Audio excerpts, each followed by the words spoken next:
What's the meaning of archdeacon?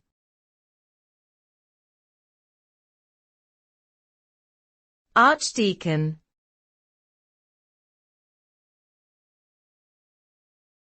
Archdeacon.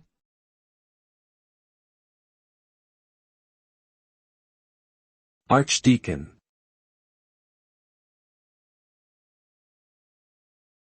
Archdeacon.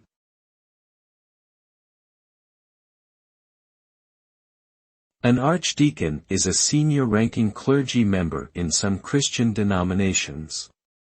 The position is typically appointed by a bishop and involves overseeing the work of lower-ranking clergy members within a specific geographic area known as an archdeaconry.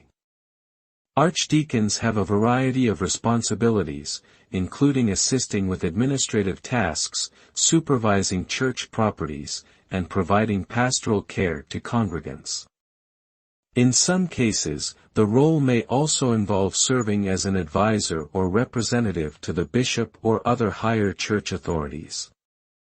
Overall, the archdeacon is an important figure within the organizational structure of many Christian churches.